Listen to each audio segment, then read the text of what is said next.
Ayun, tara mga kaimas. Dala naman tayong itak. Ito, itak lang ang kailangan dun. Ito yun lang, malapit lang yun. Ito lang kasi po mayroon ako ditong part ng mga halaman na sobrang kapal na. Ito yan po yung gomamela ko na yan, at saka yung kalachuchi na yun, napakataas na po yan. Gusto ko lang yan, bawasan ng mga dahon. Kailangan itong itali ng maayos. Ayan, nakatali na. Start na tayo, bawasan na natin ito.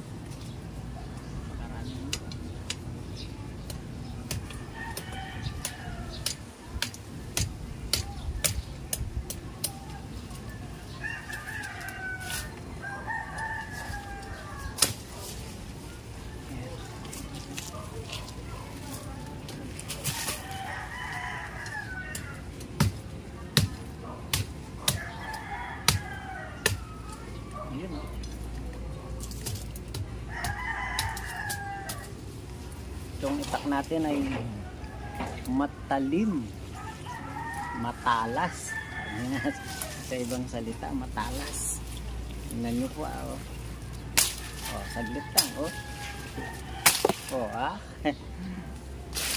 Ayusin ko pa po ng konti yan.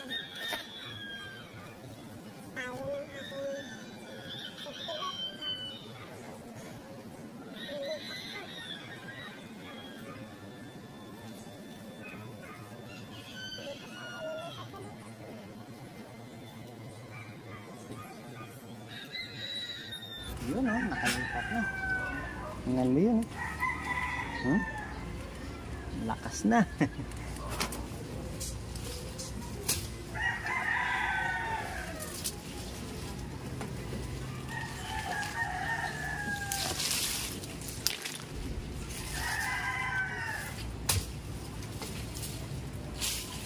Pagka dun po kasi sa baba, pag tinignan mo, itong part na to ng ating bahay ay kahoyan na, kaya dapat natin itong bawasan.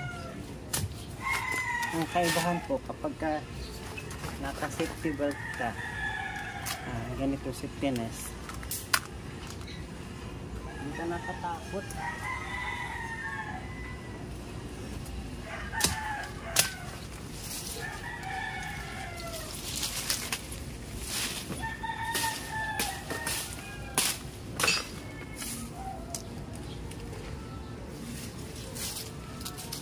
Ang dami gani.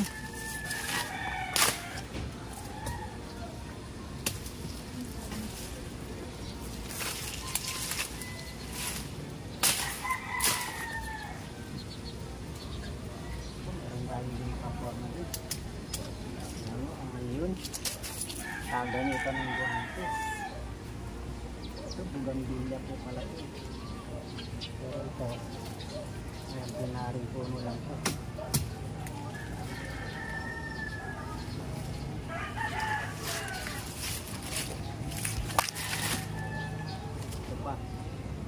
Ordinary lang ito.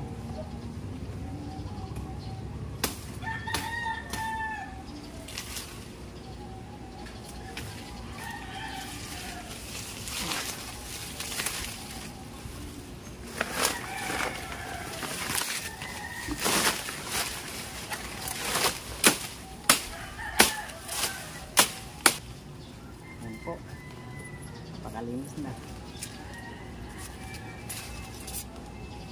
Marami pa tayong ayusin.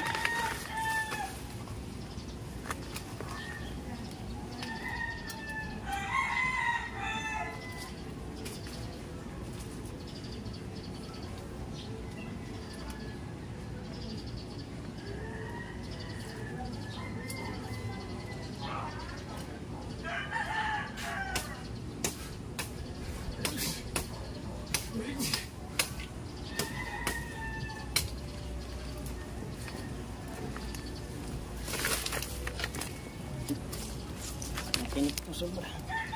Yung gumamela. Ay, hindi po gumamela ito.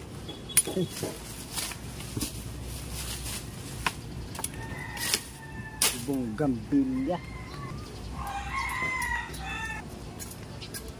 Nakatabas. Lumalaban po. Haba o, tingnan mo po. Makahabang puno.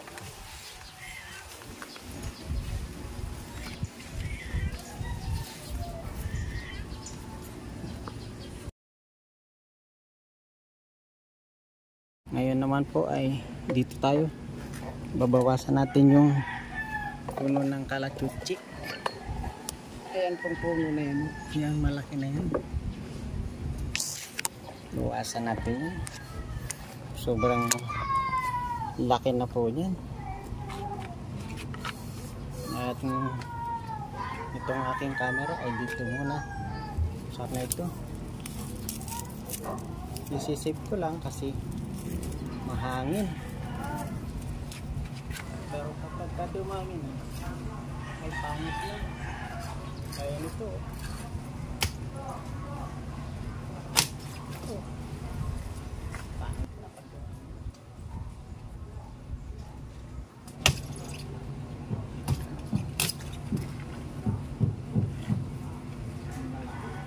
ito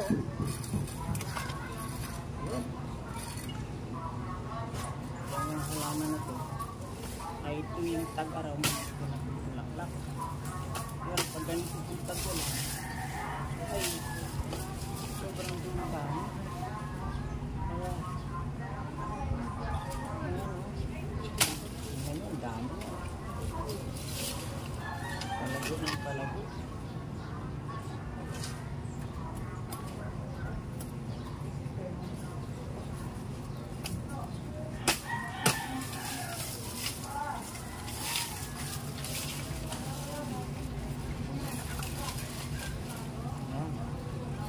Dami tayo na tanggal.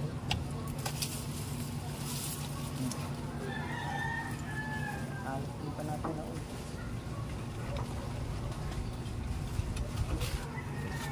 Ngayon po ay naging maliwanag na yung ating harapan ng bahay. Ayan.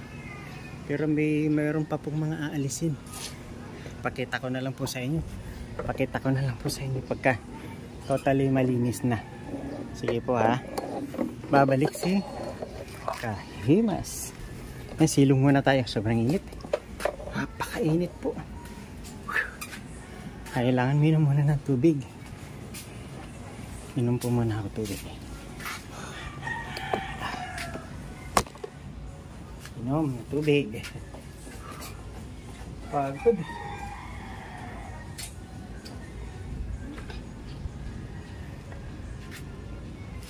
Salamat po sa pagsubaybay. Shoutout nga po pala. Kagwang Wakiwak. Nakasalukuyan po silang nasa farm.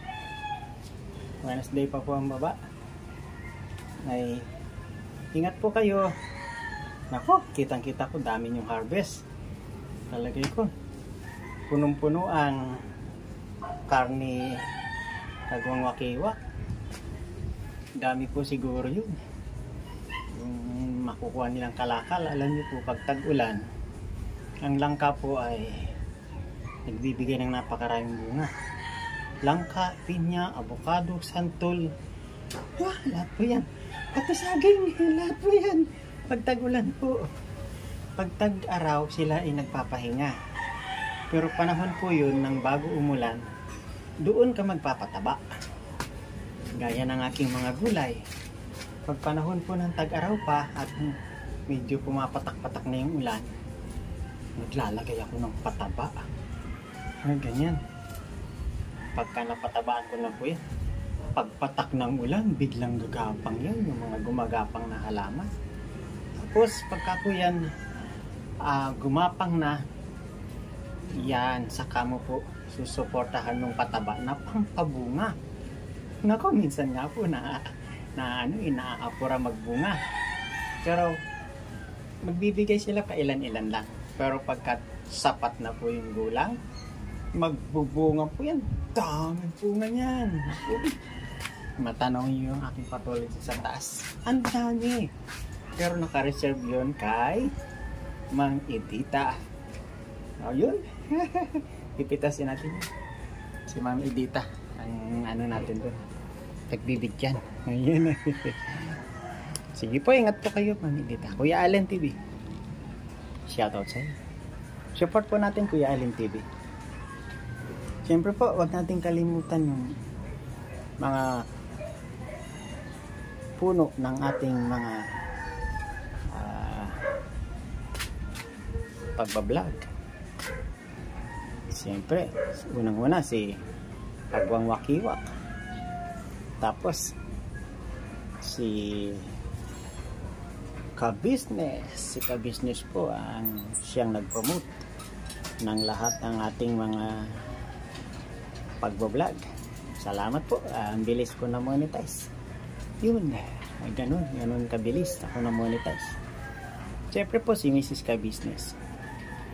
Support po natin. Support tip po natin. Tuloy-tuloy. Huwag po kayong makakalimot. Papa Dins TV saka si Boss Dave. Yan. Mga kagwang po ay support natin lahat. Para totally po ay isa lang ang takbo ng pagbablog.